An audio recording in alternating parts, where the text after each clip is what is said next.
इस वीडियो में हम संयुक्त फलनों यानी कि कंपोजिट फंक्शंस के द्वितीय कोटि के अवकलज यानी कि सेकंड ऑर्डर डेरिवेटिव्स ज्ञात करने का अभ्यास करेंगे। तो इसके लिए एक उदाहरण ले लेते हैं। हमारे पास में यह संयुक्त फलन y बराबर साइन ऑफ log x है। तो यह एक संयुक्त फलन है और सबसे पहले यह x इस log में लिखा हुआ है और उसके बाद यह log ऑफ x इस साइन में लिखा हुआ है, यानी यह है y बराबर sine of log of x। और हमें इस संयुक्त फलन का द्वितीय कोटि का अवकलज यानी कि डी स्क्वायर वाई बटा डी एक्स स्क्वायर ज्ञात करना है। तो मैं कहूंगा कि आप एक बार इस वीडियो को पॉज कीजिए और स्वयं से इसे ज्ञात करने का प्रयास कीजिए। तो उम्मीद करता हूं कि आपने प्रयास किया होगा। चलिए अब हम साथ में मिलकर इसे कर लेते हैं। तो इसे हम चरणबद्ध रूप से करेंगे। इसके लिए हम सबसे पहले प्रथम अवकलज यानी कि फर्स्ट डेरिवेटिव ज्ञात कर लेते हैं। तो इस संयुक्त फलन का जो प्रथम अवकलज यानी कि dy बटा dx है, उसके लिए हम यहाँ पे श्रृंखला नियम अर्थात चेन रूल का उपयोग करेंगे। तो देखिए, सबसे पहले हम साइन का अवकलन करेंगे जो कि cos आ जाएगा, यानी साइन log ऑफ x का अवकलन हो जाएगा cos log ऑफ x। अब श्रृंखला नियम से हम यहाँ पे गुणा में इस log x का अवकलन लिखेंगे जो कि 1 बट्टा x हो जाएगा। अतः dy by dx cos of log x बट्टा x आ जाने वाला है, किंतु हमें यहां पर डी स्क्वायर वाई बट्टा डी एक्स स्क्वायर ज्ञात करना था। तो चलिए इसका हम पुनः एक बार और अवकलन कर देते हैं। तो हमें मिलेगा डी स्क्वायर वाई बट्टा डी एक्स स्क्वायर बराबर डी बट्टा D x cos log x बट्टा एक्स। अब इस स्थिति में हमारे पास में दो फलन हैं, एक तो अंश यानी कि न्यूमरेटर में है और एक हर यानी कि डिनोमिनेटर में है। और जो अंश वाला फलन है वह अपने आप में एक संयुक्त फलन है। तो इनका अवकलन करने के लिए हम u बट्टा v या भागफल नियम का उपयोग करेंगे, यानी कि क्वोशिएंट रूल का उपयोग करेंगे। तो देखिए डी स्क्वायर वाई बट्टा डी एक्स स्क्वायर यह अवकलन आ जाएगा।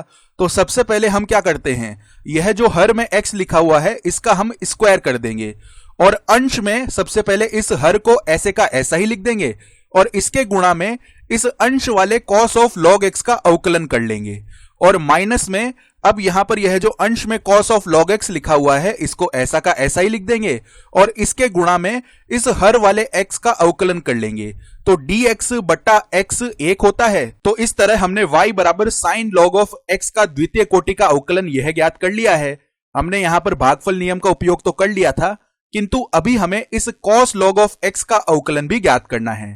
तो इसे स्पष्ट रूप से ज्ञात करने के लिए चलिए इसे एक अलग फलन z मान लेते हैं। तो z बराबर cos log ऑफ x है और हमें यहां पर dz बट्टा dx ज्ञात करना है जो कि d बट्टा dx cos log of x होगा। अब जैसे हमने यहां पर sin log ऑफ x का अवकलन श्रृंखला नियम यानी कि चेन रूल के उपयोग से किया था, तो हम यहां पर भी चेन रूल का उपयोग करने वाले हैं। तो देखिए यह अवकलन आ जाएगा बराबर minus sine of log of x गुणा में 1 बट्टा x। देखिए cos का अवकलन होता है माइनस साइन और यहां पर गुणा में हम लिख लेंगे log ऑफ x का अवकलन जो कि 1 बट्टा x होता है। चलिए अब ये मान उठाकर यहां पर रख देते हैं। तो x गुणा में 1 बट्टा x यानी x से x कट जाएगा और हमें डी स्क्वायर वाई बट्टा डी एक्स स्क्वायर का मान मिलेगा minus sine log x minus cos log x बट्टा एक्स स्क्वायर। तो इस प्रकार हमने y बराबर साइन log x का द्वितीय कोटि का अवकलज ज्ञात कर लिया है। चलिए इसी प्रकार की एक और समस्या देखते हैं। यहां पर है y बराबर cos log x। तो मैं कहूंगा कि आप एक बार इस वीडियो को पॉज कीजिए और इसका द्वितीय कोटि का अवकलज ज्ञात करने का प्रयास कीजिए। ठीक है, तो चलिए अब हम इसे साथ में मिलकर कर लेते हैं। सबसे पहले हमें dy बट्टा dx ज्ञात करना होगा। तो हम यहां पर श्रृंखला नियम का उपयोग करेंगे और इसका अवकलन करते हैं। तो वह minus sine of log of x और गुणा में log ऑफ x का अवकलन 1 बट्टा x आ जाएगा। अब पुनः हम अवकलन कर लेते हैं। तो हमें डी स्क्वायर वाई बट्टा डी एक्स स्क्वायर मिलेगा इस चीज का अवकलन यानी d बट्टा D X minus sine log of x बट्टा x। अब हमें यहां पर पुनः भागफल नियम यानी कि क्वोशिएंट रूल का उपयोग करना पड़ेगा। तो देखिए डी स्क्वायर वाई बट्टा डी एक्स स्क्वायर बराबर में यह आ जाएगा, अर्थात सबसे पहले हम इस हर यानी कि डिनोमिनेटर का स्क्वायर कर देंगे। अब अंश में देखिए क्या लिखा जाएगा, हम हर यानी कि x को लिख देंगे और इसके गुणा में इस अंश का अवकलन कर लेंगे और माइनस में अब हम यहां पर इस अंश को लिख लेंगे और इसके गुणा में हर का अवकलन कर लेंगे। तो देखिए अब हम डी स्क्वायर वाई बट्टा डी एक्स स्क्वायर लिखते हैं। तो देखिए x गुणा में minus sine log of X का अवकलन हम कैसे करेंगे। हमें देखिए यहां पर sine of log of X का अवकलन तो पता है किसके बराबर आने वाला है, यह कॉस लॉग ऑफ एक्स गुणा 1/x होगा। तो x से गुणा करने पर x से x कट जाएगा, यानी कि यह आ जाएगा minus cos log of x, क्योंकि यहां पर माइनस था। और आगे देखिए माइनस माइनस प्लस बन जाएगा और sine of log of x है और बट्टा में x स्क्वायर है। तो इस प्रकार यह y बराबर cos of log of x का द्वितीय कोटि का अवकलज आ गया है। अब जब हमने साइन लॉग ऑफ x और कॉस लॉग ऑफ x के द्वितीय कोटि के अवकलज ज्ञात कर लिए हैं, तो चलिए इन दोनों को संयोजित करके एक तीसरा सवाल करते हैं। यहां पर y बराबर 3 cos log of x plus 4 sign log of x है और हमें सिद्ध करना है कि x square y2 plus x y1 plus y शून्य के बराबर होगा।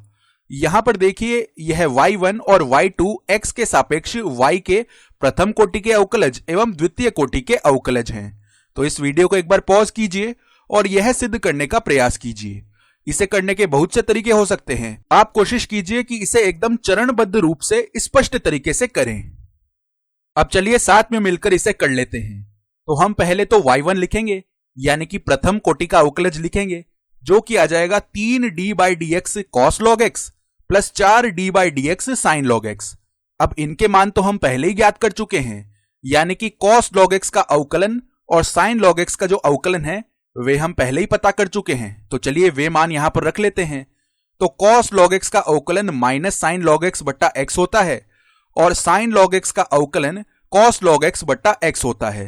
तो यहां पर मान रखने पर हमें मिलेगा y1 बराबर माइनस 3 साइन log x बट्टा x plus 4 cos log x बट्टा x। अब चूंकि हमें यहां पर y, x, y1 और y2 के मध्य संबंध चाहिए, तो हम प्रयास करेंगे कि हम चीजों को इस तरफ लेकर आएं। तो चलिए इस x को LCM यानी कि लघुत्तम समापवर्ती के रूप में लेकर इस तरफ स्थानांतरित कर लेते हैं। तो यह बन जाएगा x y1 बराबर minus 3 sine log x plus 4 cos log x। अब इस पक्ष में तो हमारे पास संयुक्त फलन है और इस पक्ष में हमारे पास x y1 है। तो अब हमें यहां से y2 चाहिए होगा। तो y2 ज्ञात करने के लिए एक तरीका तो यह हो सकता है कि हम इस समीकरण से y2 प्राप्त करें, या हम ऐसा भी कर सकते हैं कि इस नवीनतम समीकरण के दोनों पक्षों में x के सापेक्ष अवकलन करके y2 प्राप्त कर लें। तो चलिए हम इस तरीके को अपनाते हैं और इस समीकरण के दोनों पक्षों में x के सापेक्ष अवकलन कर लेते हैं। तो हमें मिलेगा d/dx x y1 बराबर d/dx minus 3 sine log x plus 4 cos log x। अब देखिए इस बाएं पक्ष का अवकलन क्या होगा। तो यहां पर ये दो फलन x और y1 गुणा में लिखे हुए हैं, तो इनका अवकलन करने के लिए हम गुणनफल नियम यानी कि प्रोडक्ट रूल का उपयोग करेंगे। तो गुणनफल नियम क्या कहता है, यदि यहां पर दो फलन इस प्रकार से गुणा में लिखे हुए हैं, तो इनका अवकलन करने के लिए हम सबसे पहले इस पहले फलन को स्थिर रखेंगे और इसके गुणा में दूसरे फलन का अवकलन कर लेंगे, और प्लस में अब इस दूसरे फलन को स्थिर रखेंगे और इस पहले फलन का अवकलन कर लेंगे। तो चलिए ऐसा कर लेते हैं। तो हमें यह मिलेगा, यानी पहले हमने x को स्थिर रखा है और y1 का अवकलन कर लिया है, तो y1 का अवकलन y2 आ जाएगा, और प्लस में अब इस y1 को स्थिर रखेंगे और x का अवकलन x के सापेक्ष 1 आ जाएगा, यानी कि बाएं पक्ष का अवकलन हो जाएगा x y2 प्लस में y1। और देखिए दाएं पक्ष में क्या आएगा, माइनस 3 तो अचर है गुणा में d/dx of sine of log of x plus में 4 अचर है d/dx of cos log of x। अब इनके मान तो हम पहले ही पता कर चुके हैं, तो चलिए अब हमें यह मिल जाएगा, यानी कि x y2 प्लस y1 बराबर माइनस 3 गुणा हम जानते हैं साइन log ऑफ x का अवकलन cos log ऑफ x बटा x होता है, और प्लस में 4 है गुणा में देखिए cos log ऑफ x का अवकलन minus sine log of x बटा x होता है। तो चलिए अब x को उभयनिष्ठ यानी कि कॉमन कर लेते हैं। तो हमें मिल जाएगा minus 3 cos log of x minus 4 sine log of x बट्टा x। अब हम यहां अंश में से माइनस को उभयनिष्ठ कर सकते हैं। तो ऐसा करने पर जब यहां पर 3 व 4 थे तब हमें y मिल रहा था, तो यहां पर यदि माइनस 3 व माइनस 4 है तो ऐसा प्रतीत होता है कि हमें माइनस का y मिलेगा। तो चलिए उभयनिष्ठ करके देख लेते हैं। तो हमें यह मिल जाने वाला है। अब देखिए माइनस और यहां कोष्टक में यह जो संपूर्ण मान लिखा हुआ है यह y के बराबर है, तो इसकी जगह हम y प्रतिस्थापित कर सकते हैं। तो चलिए ऐसा कर लेते हैं। हमें मिल जाएगा X Y two plus Y one बराबर माइनस वाई बटा एक्स। अब चलिए दोनों पक्षों में हम एक्स से गुणा कर लेते हैं, तो हमें मिलेगा X square Y two plus X Y one बराबर माइनस वाई। अब यदि हम इस माइनस वाई को बाएं पक्ष में लेकर आते हैं तो यह प्लस का वाई बन जाएगा, तो हमें मिलेगा X square Y two plus X Y one plus Y बराबर 0। और यही चीज हमें यहां पर सिद्ध करनी थी, तो हमारा काम बन गया है।